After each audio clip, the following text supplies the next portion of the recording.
Hello guys, and welcome to my channel TechMint. And you know, as I told in the first class that about three V's, and we can say that that is the foundation of Hadoop. That is new distributed system.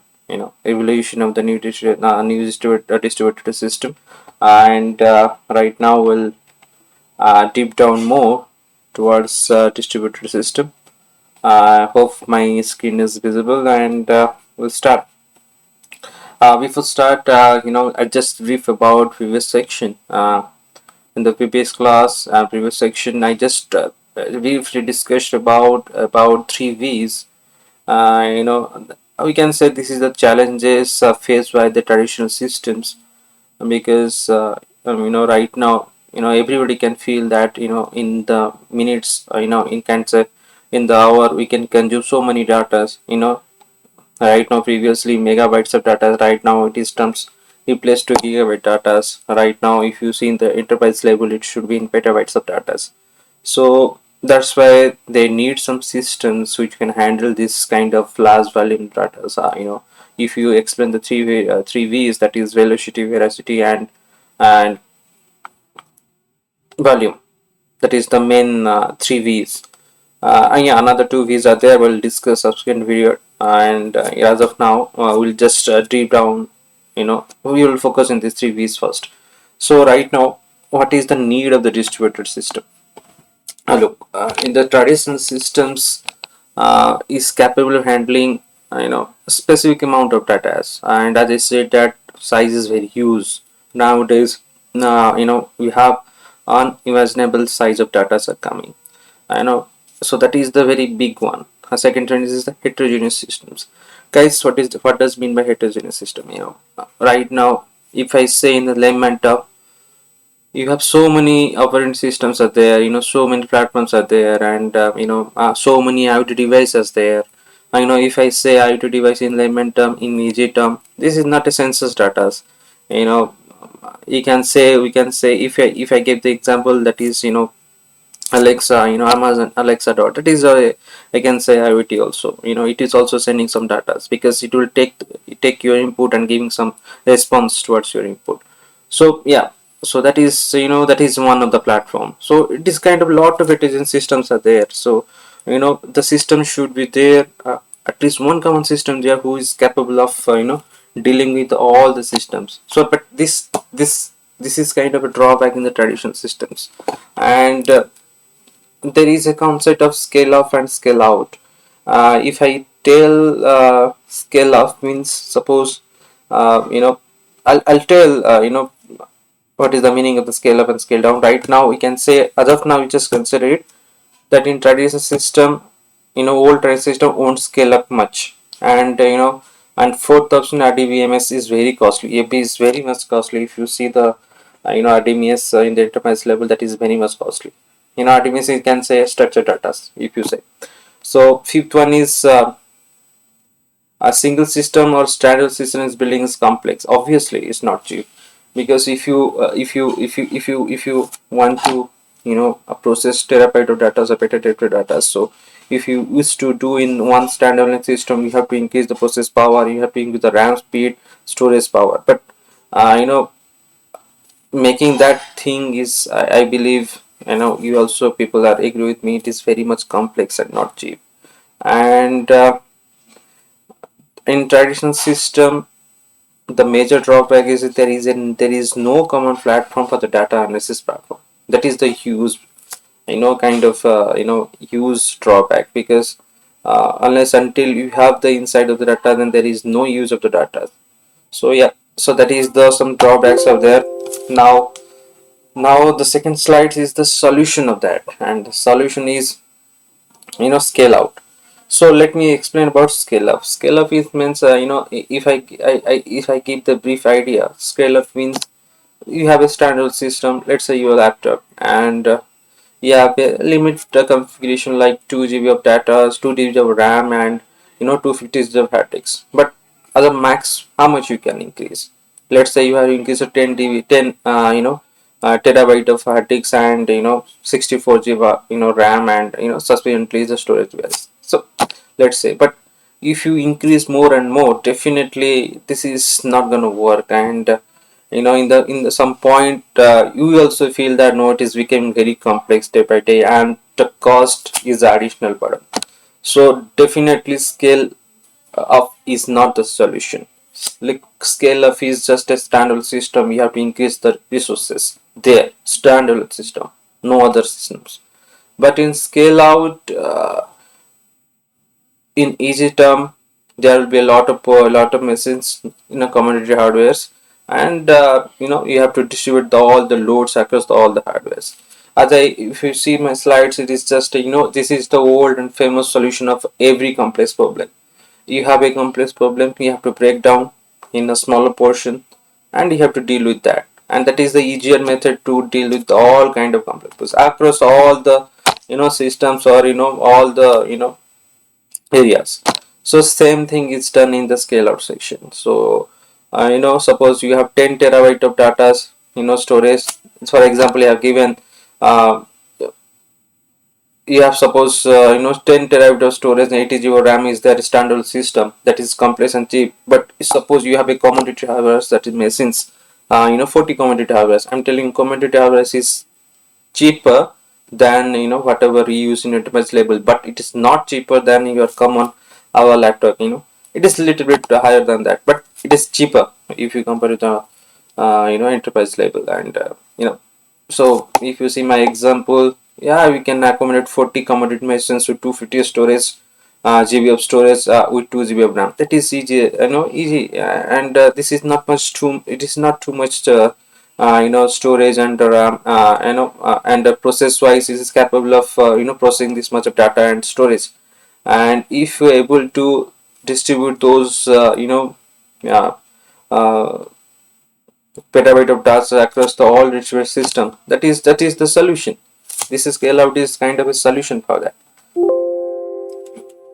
But there will be some challenges in the scaling out. So we need a whole system, scale out. Okay, we can consider we can have a lot of machines, commodity hardwares across all the across our cluster means more than one system, in an easy layman term. Suppose you in the cluster we have 10 systems, 10 commodity hardwares.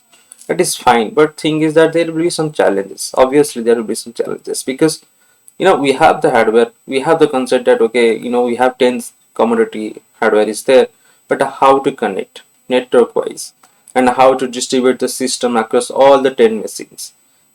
These are some challenges in scaling out. There should be some new database concept apart from the relation database. And there should be some system which is capable, which is maintaining or synchronizing, distributing the data across all the machines and gathering in output accordingly. So that is the problem of the scaling out of the operation. And the cluster also, suppose so, but nodes, yeah, given the nodes. So nodes is nothing but we can say the machines, commodity hardware machines. Suppose in cluster I have 10 machines, we can say you have 10 nodes. And I'll tell you more about nodes in subsequent video. And as of now we can say nodes are the machines. Suppose these are the machines. There is a chance, there is high chance one node can fail. If the node can fail, then definitely there is a disaster of the management of the data. We can lose all the data there. But there must be some systems that we can handle this much of thing. And nodes, number of nodes are keep on changing. Suppose right now, suppose in your system, in your enterprise, suppose uh, Monday we need 40 commodity hardware, but on Sunday is a holiday, we need 10 commodity hardware. So it is scaling down, its number of nodes are reduced, but in the Tuesday maybe its number of nodes is more.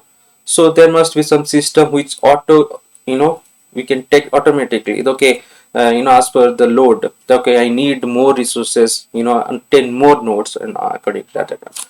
So then up to the communication, as I already told, there should be some system which is capable of effective network communication between nodes. and Rust unleashed, you have distributed the tags, and or you distribute the tags among all the nodes, and then after that you have to aggregate all, you have to communicate with the nodes, you have to gather all the inputs from the nodes, and you have to produce or aggregate the data to the customer, to the client. So these things are there. These are the challenges in scaling out. There must be some system which can deal with this. Scaling out is the option, scaling out is a solution, but we need certain system to tackle all these kind of challenges. At least I can say, you know, we can, the software we can handle the scaling out drawbacks, challenges. So that is the solution is Hadoop. Hadoop is the solution for that. And if I say Hadoop, Hadoop is a open source, and it is a Java based language, Java based, and it has an internal distributed file system, that is Hadoop distributed file system. I'll talk about more HDFS, TFC. Okay, some mistake is there. Oh, yeah, yeah, HDFS, capable of managing high volume data in distributed environment. Yeah, so this is the main advantage of the HDFS system, and it is giving the reliable, scalable platform for storage and analysis. That is sure, and it is this is derived from the Google file system. This is the first research paper, and on top of that research paper, this is built, and many application can run parallel. Obviously, it is a distributed file system, so in many application run in parallel across many nodes and handling petabyte of data in distributed environment. And there will be another file system is is database, which that is the same thing, which is capable of transferring among the nodes in a high volume of data, and it leverage the distributed computing framework called MapReduce. So there is a education engine MapReduce. I'll talk about more with the practical section, and maybe next section I'll talk about, after the introduction of Hadoop 1.x architecture, then I'll talk about MapReduce, and I'll demonstrate it with code with Python, and I'll run this one a cloud data platform, and I'll show you that how these things are happening. But as of now, we can say this is a MapReduce, which is the execution engine of the Hadoop system. Distributed computing framework, and there is a resource management, which is YARN, and is a 2.x. I'll let you know what is that meaning. This is a resource manager. When I discuss about 2.x architecture Hadoop, then I'll let you know more about that. But yeah, this much from this section, and hope you people understand. I have tried my level best to uh, tell each and everything about what is the pre-basic of the hardware, why it is needed, because it is important, so that you know why the system is you know built, what is the on basis of the which challenges, and that's it. And uh, I can tell you one more thing, that for this section the coding will be in Python language, and uh, the people, I'm believing that whoever is watching this video, at least they have kind of good knowledge of Python and as a skill, because that will needed in future videos, future classes. If not, I'm planning to go for Python sections, classes, and I upload the videos, and I'll try to upload in very easy fashion, so that we can understand the things more easily, and it will be kind of can be done, it will be done like it will suit for the non-tech people also, and professional also people also. So yeah, stay tuned, and take care, stay focused. Bye bye.